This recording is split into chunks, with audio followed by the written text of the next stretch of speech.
So, you're thinking about moving to Grandview, Missouri? Well, your lucky day. In this video, we're going to talk about some pros and cons, things you need to know before you consider making Grandview your home.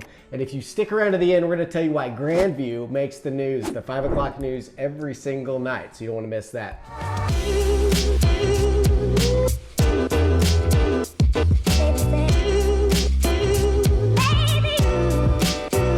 Hey, if this is your first time tuning into the channel and you want to know everything there is to know about living in Kansas City and the surrounding areas like Grandview, Missouri, then click subscribe, hit that little bell for notifications so you can be the first to know the current market here in the KC metro area. My name is Zach Morton. This here is Max Jones. And we are on the Mojo team, and the Mojo team and us have been helping people move to Kansas City for over 20 years. We absolutely love it, but you don't take my word for it. See what our clients have to say with over 600 5-star Google reviews from people just like you. So whether you're moving in 9 days or 90 days, just pick up the phone, you can give us a call, shoot us a text, drop us an email, even schedule a Zoom call. All that's in the description below. So we can help you with that seamless transition into your new market. To date, Grandview. Grandview pros and cons. Let's start with the good, shall we? Let's do it. So for the pros, I think that one thing that sticks out more than anything is the prices. Our 127 is the median price point, 127,000, compared to the national average being 250,000, makes Grandview one of the most affordable places in Kansas City. Yeah, and in Kansas City in general, it's almost closer to like 330, 350. So yeah, super affordable. Yeah. You cannot go wrong with 127. We ought to think about some rental properties. Yeah, it's not a bad idea. And then. To go along with those lower price points, Grandview also boasts a fair amount of entertainment.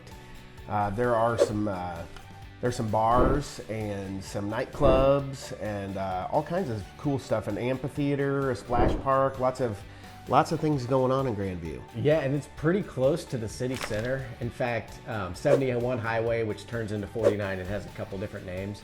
But it runs right north and south, right through Kansas City, and that also dissects Grandview right down the middle. So it's a straight shot on a highway right into downtown for even more stuff. So it's easy getting in and out of Kansas City for the most part. You can have a little more traffic on that, but you're close.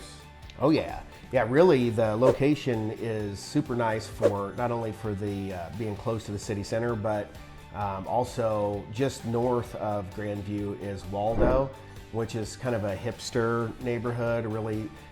It's on the south side of Brookside, goes into Waldo on the Missouri side, and then into Grandview. So kind of a happening little area. Grow your little mustache and put on your skinny pants and it gets out. Yeah, heck yeah. No, it's pretty cool though. Some artsy stuff down there, and it's a good place to hang out. Yeah. Another pro of Grandview that I'd like to touch on is something I think is important about a suburb is having a main street. Yeah. You've got your old downtown Main Street from when the city was first incorporated, before it got kind of absorbed by the greater Kansas City metro. It used to be its own little area, and Grandview still has some of that history on its main street. Yeah, I love the Main Street towns because you can go down there and you can just really soak it all in and kind of feel how this place started and how it all came about and how it was all built up around it. So I love it. It also gives everybody in the community like a hub or a place to go to kind of hang out, just bump into friends and family and all that kind of stuff. Yeah, a lot of local places. Most of the chains don't go into those older buildings, so you have a lot of local boutiques and restaurants and shops that's really who you want to be bumping elbows with when you're in your community, is your neighbors. So that's what you'll find on Main Street. Yep. And then we've got another thing that's awesome about Grandview, I think, is Meadowmark Park and all of the trail systems that run right along the Blue River. And they actually head out to Longview Lake, which is an awesome lake in Kansas City. Yep, I'm wearing my lake shirt today for Longview Lake, but it is a great lake. It's I've got a lot of friends that have wakeboard, wake surf, wake foil. So it's one of those lakes where you can have your big boat. There's a marina there. There's slips there. You can store your boat there. So just a really cool lake to get your power boat out and tow the kids around and have a good time. Yep. So check out the map video. I'll go into detail more on these locations. and zoom in and kind of show you exactly what we're talking about. But right now we are talking pros and cons, and I think that pretty much hit all of the pros on our list. Yeah, and I would just say, location, it is pretty close to everything, so I think we kind of touched on that, but I think that would be a pretty good pro too. Yeah. It's pretty easy to get in and out of Kansas City when you're that close. The only caveat to that I'll say that kind of can lead us into our cons is the location's great as far as being fairly centrally located on the southeast corner of Kansas, the southeast central area of Kansas City. But if you travel for work and you're using the airport a lot, it's still a pretty decent jaunt to the airport. The location's great, but if traveling for work is important to you and you're 2-3 times a week, or even going to the airport, that could be a nightmare. Yeah, because you've got the airport up north, you've got Grandview here, and right between you is Kansas City, and you either got to go straight through it or all the way around it. So that's what makes it a little difficult to get to. Yeah. As the crow flies, it's not that far, but as the car drives, it can be a pickle. A little bit of a doozy. How about you start us off with another con, Zach? Another con is, and this is probably why those prices are so good for the housing there, is the rent to own ratio is about 50-50. And a lot of times that's what we'll see when there's a lot of rentals in a community. And so not as many people want to be there. That brings the property value down a little bit. So that's why you can go in there and get such a great price. But there's going to be a lot of renters living in. Usually they're pocketed, or they're apartment complexes and stuff like that. It's not like necessarily that you're going to move into a neighborhood and every other house is rented, but that's just what your community is made up of.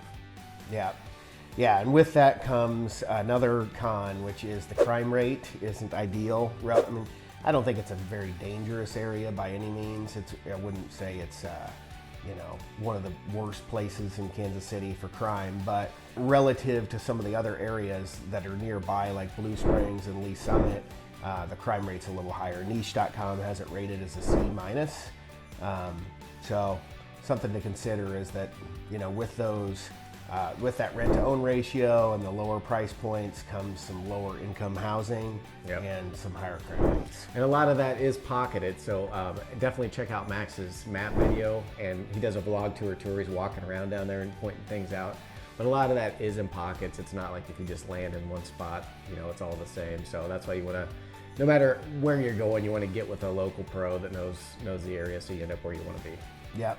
Exactly, yeah, because Grandview is a 14 square mile area and not that densely populated, only 9,000 households. So, like Zach said, there are pockets that are nicer than others, and so we're happy to dig in the details with you if you're considering Grandview. The schools are not the best. I wouldn't say they're bad, but there are better school districts to choose from in the Kansas City metro area, and but they still have all the sports and all the they have plenty of elementary schools, high school. They even have an alternative high school in Grandview, but not the most highly rated academically. And that kind of goes in with everything else, right? What we normally see. Schools get a lot of their revenue from the property taxes, and if you have lower property prices, or even rental properties aren't turning over as much, then you just don't have quite that revenue to support that school system. We're closer to the city, and it's kind of what you expect. Yep, 100%. So one thing when we were doing research on Grandview, one thing we found was we were looking for the golf courses. We always try and identify where the golf is, and the River Oaks golf course, it appears, has been permanently closed after COVID. I remember River Oaks as being a pretty nice golf course, with houses around it, and looks like it's been permanently closed as of 2020.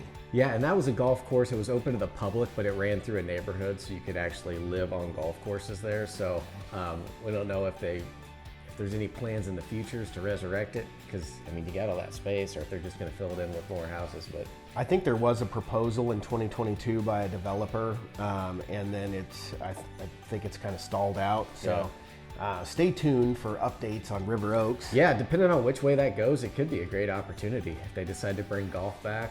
get in on something before it's golf. And Yeah. if they decide to bring houses back, then you'd have a really nice flat yard. Yeah. Maybe a sand trap. Yeah, there are a couple of golf courses in the Kansas City area that developers have purchased and have started building housing on those spots because Kansas City is a growing area. Yeah, you need our space. But there is another public golf course just to the south of that still falls within Grandview. So there is still golf close by. You can live. It's kind of a community plan development thing, so you can live on golf and still play that. It's a public course, but there's still golf nearby. All right. Well, I think that brings us to the number one reason why Grandview is on the news every night at 5 o'clock on the local news. And What here is it it? is. It is traffic. We have this thing called the Grandview Triangle, not like the Bermuda Triangle. You don't disappear when you drive through this thing. But they call it got its name just because we've got those major highways that all intersect. It's not actually even in Grandview, it's just north of Grandview, but it's where 71 and I don't know, there's a few highways that come 435 come together right there. Yeah. And historically has been a nightmare of traffic jams at rush hour. They've done some stuff to correct some of the overpass. It's gotten a lot better, but it's still the Grandview Triangle. Yep, it's pretty famous for calling home to your wife why you're going to be Yeah. late for dinner because you're stuck in the Grandview Triangle. Yeah, and the Channel 5 News or 9 News or whatever, they'll be in a helicopter. They're always flying over. When you're stuck in traffic, there's always a helicopter flying over there, and they're just like, there's been a wreck here and a wreck there, and everybody's jammed up. We're looking at a 45-minute delay, so yep, that's why it's famous. Yeah, so that concludes our pros and cons video. If you have any questions, or if you even live in Grandview and you think we blew it and missed the number one most important pro or the biggest con, then please put a comment below. We'd love to hear from you. Or if you want additional information on Grandview, hit us up, put a comment, reach out to us with the number in the description below. We would love to hear from you and be a resource for you, whether your move is to Grandview or to somewhere else in Kansas City. Thanks for watching. Thanks so much.